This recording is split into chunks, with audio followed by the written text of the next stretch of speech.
बिस्मिल्लाहिर्रहमानिर्रहीम। अस्सलाम वालेकुम नादरीन, आप यूट्यूब चैनल देख रहे हैं। मैं इमरान खान हूँ। डोनाल्ड ट्रंप ने एक मरतबा फिर जंगबंदी में तौसीह कर दी है।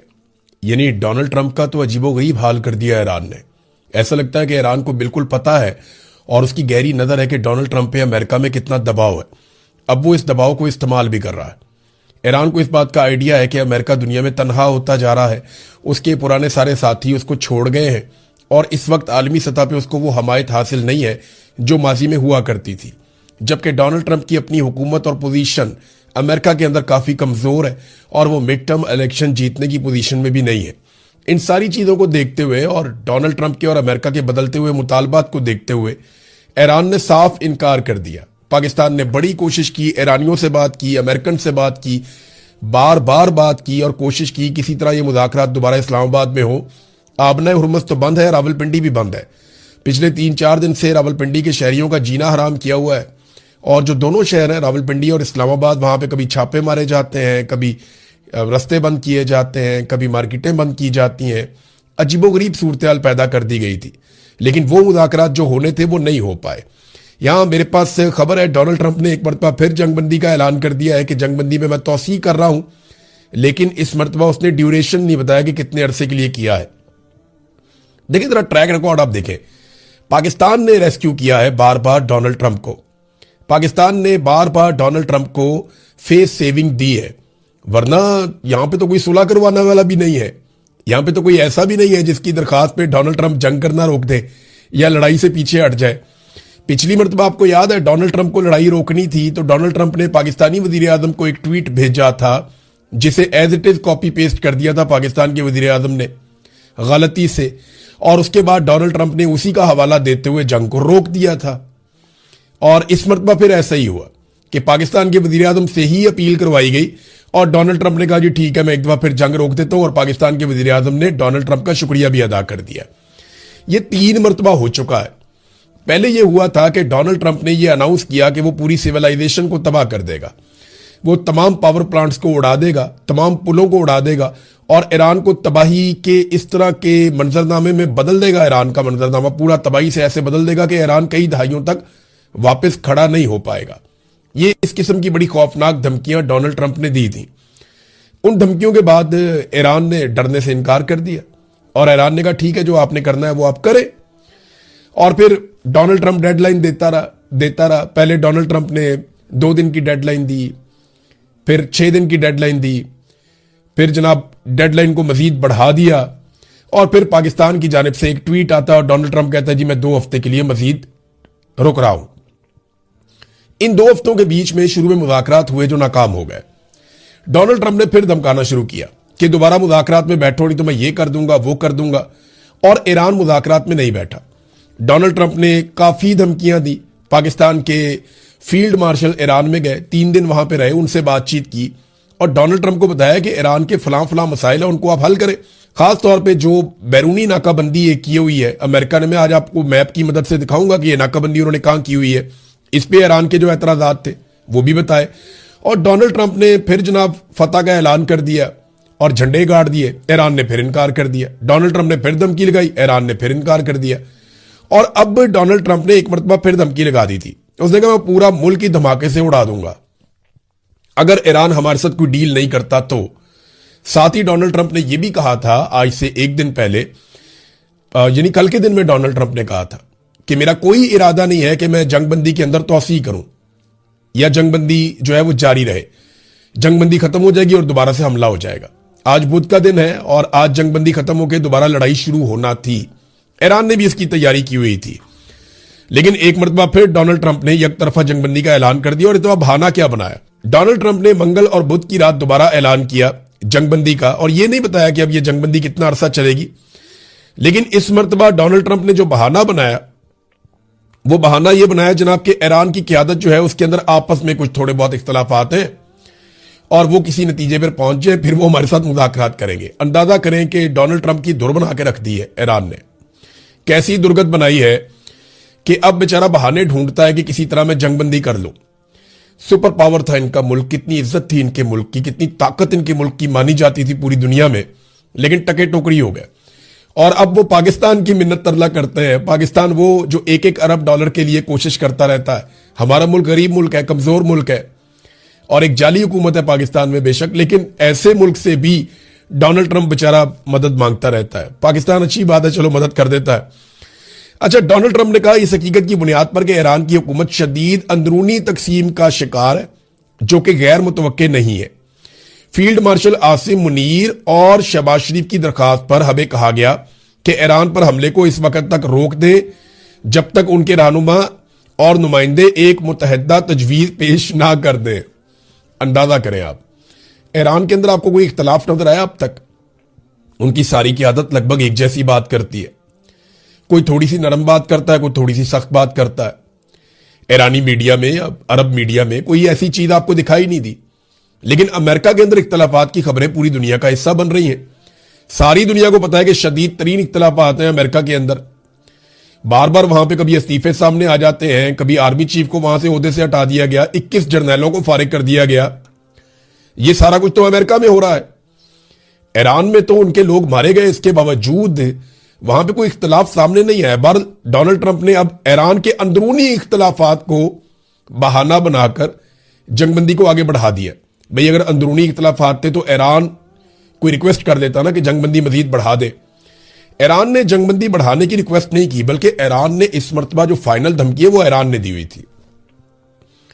ईरान ने यह कहा था, और यह बाकायदा इसके ऊपर खबरें हैं, आलमी मीडिया ने यानी मिरर के ऊपर यह खबर छपी हुई है कि ईरान ने सीज फायर खत्म होने पर अमेरिका पर जहन्नुम के दरवाजे खोलने और बहुत सारे नए सरप्राइज देने का दावा किया हुआ है। और ईरान ऐसा कर सकता है क्योंकि उसने तैयारियां की हैं इस बीच में। अब यहां पे जो ईरान की जानिब से एक धमकी दी गई थी साफ, वो ये थी कि अमेरिका ने अगर पड़ोसी ममालिक से हमारे ऊपर हमले किए, यानी जो गल्फ ममालिक है, खलीजी ममालिक है, अगर वहां से हमारे ऊपर हमले किए तो उनकी ऑयल तनसीबात को हम तबाह कर देंगे। ये ईरान ने खबरदार किया था कि अब किसी भी सूरत अपने ममालिक को ईरान के खिलाफ आपने इस्तेमाल नहीं होने देना। गिलगित बल्तिस्तान में इलेक्शन तो चल रहा है, लेकिन एक के बाद एक लतीफा भी हो रहा है। एक तो पाकिस्तान की एस्टेब्लिशमेंट ने अपनी टीमें भेजी हुई हैं, कुछ डिजिटल मीडिया के प्लेटफॉर्म एस्टेब्लिशमेंट ने बनाए और उनके अंदर लोगों को भर्ती किया और उन लोगों को अब भिजवाया गया है गिलगित बल्तिस्तान में, और वो जाकर अजीबोगरीब रिपोर्टिंग कर रहे हैं। ड्यूटी उनकी ये है, जो चीजें वो बता रहे हैं कि नंबर एक, वहां पे लेवल प्लेइंग फील्ड है, वो तो पूरी दुनिया ने देख ली, जो असद कैसर के साथ हुआ, जुनैद अकबर के साथ हुआ, या सलमान अकरम राजा, नईम हैदर पंजूथा, और जो कुछ हुआ शौकत बसरा के साथ, या बाकी लोग पाकिस्तान तरीके इंसाफ के उम्मीदवारों के साथ जो हो रहा है, जो कुछ वहां पे वोटर लिस्टों के साथ हो रहा है। तो ये सारी चीजें देख के तो साबित होता है ना कि क्या हो रहा है।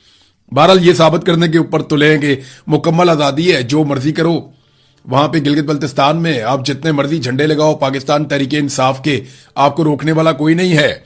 तो वहां पे ये तासुर देने गए हैं कि लेवल प्लेइंग फील्ड है, हालांकि लेवल प्लेइंग फील्ड नहीं है। नंबर दो, ये वहां पे खबरें दे रहे हैं कि जनाब टिकट पाकिस्तान तरीके इंसाफ ने दुरुस्त नहीं बांटे। भाई पाकिस्तान तरीके इंसाफ टिकट जिसको मर्जी दे, आप इलेक्शन तो लड़ने देना। भाई धांधली करने का तो कोई जवाब नहीं होता। भाई टिकट दुरुस्त नहीं बांटे, तुम लोग जाके 2 टके के छोटे छोटे सहाफी हैं, ये जाकर फैसला करेंगे कि पाकिस्तान तरीके इंसाफ ने टिकट ठीक दिए हैं या टिकट गलत दिए हैं। सारी जिंदगी इन्होंने सियासत, कोई काउंसलर का इलेक्शन नहीं लड़ा, और ये फैसला करेंगे टिकट ठीक दिए या गलत दिए। इमरान खान ने जिसको भी टिकट दिए थे ना, या उसकी पार्टी ने, 2024 के इलेक्शन में वो सारे जीत गए थे। वोट इमरान खान का, इस वक्त सिचुएशन कोई और है, टिकट विकेट का मामला नहीं है।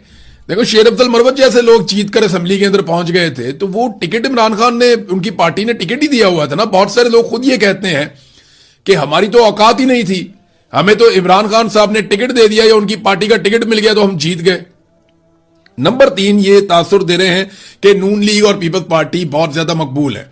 मैं अभी देख रहा था, नून लीग के वफाकी वजीर बैठे हुए थे, साथ में कैप्टन सफदर भी था, तो 4 लाइनें थी लोगों की, जो लोग बैठ के उनकी बात सुन रहे थे और वो लाउड स्पीकर के ऊपर जनाब तकरीर कर रहे थे।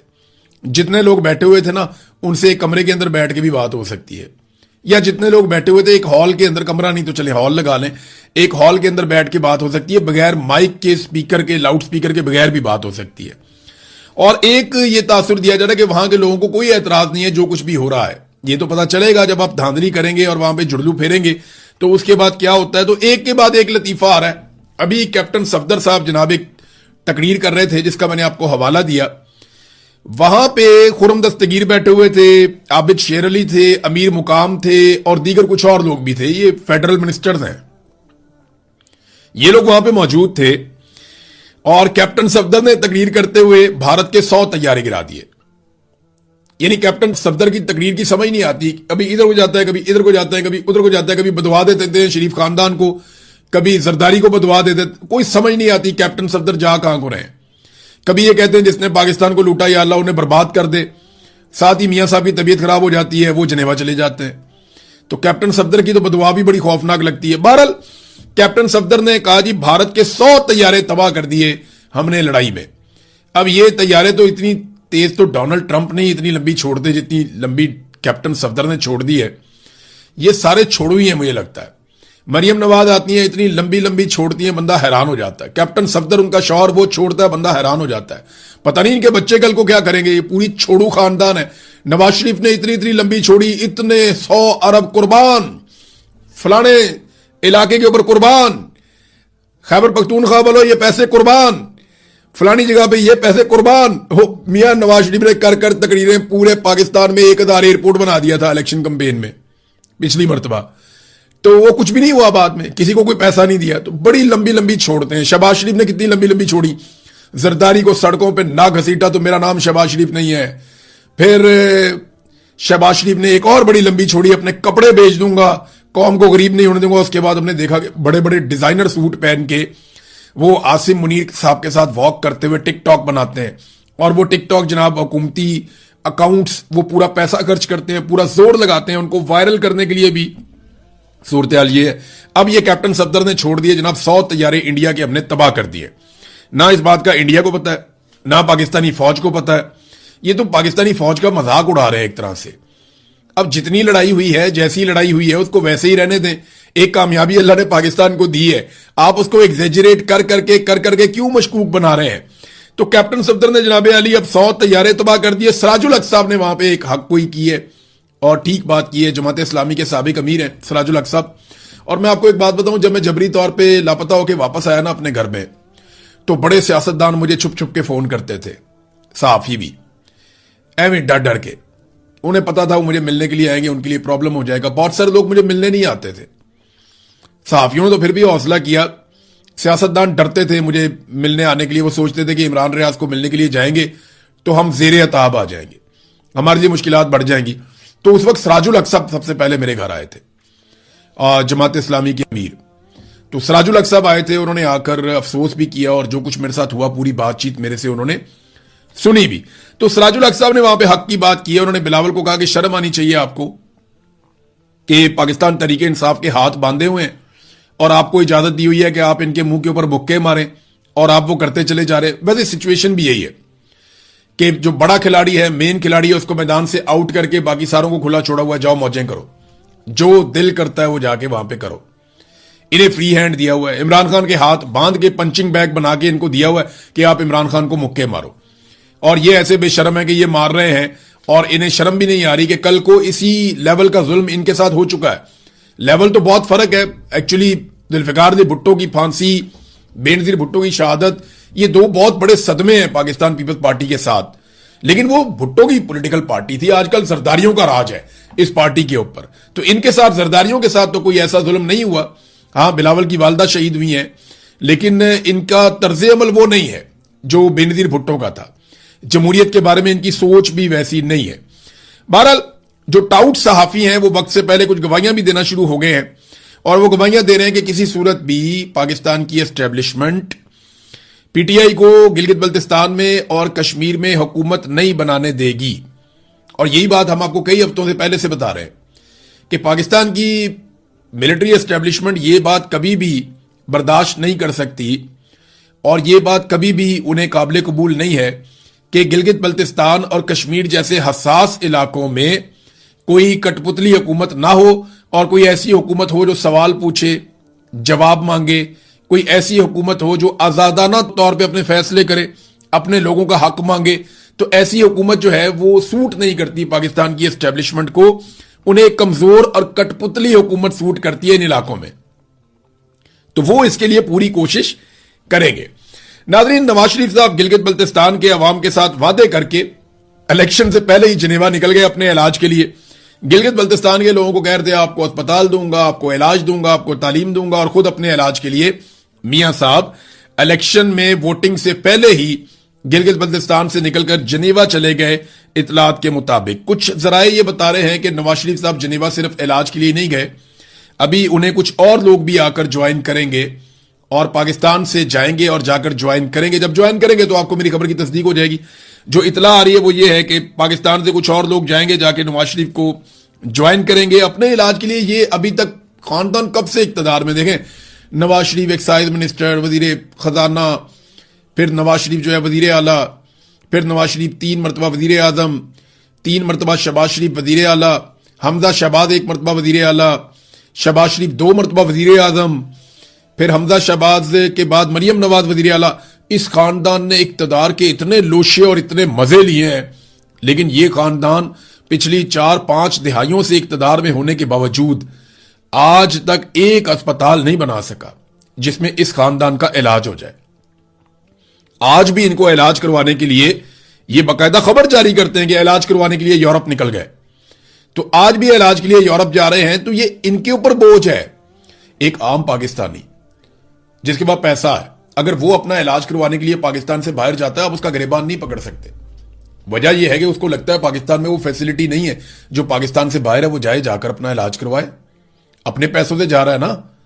लेकिन ये हुक्मरान जो 40 साल 50 साल से यहां पे हुक्मरान है, ये अपना इलाज जाकर बाहर से करवाएं तो इनका गिरबान आप पकड़ सकते हैं, इसलिए कि जनाब आपने पाकिस्तान में क्या सेहत का निजाम कर दिया कि आपको अपने इलाज के लिए बाहर जा।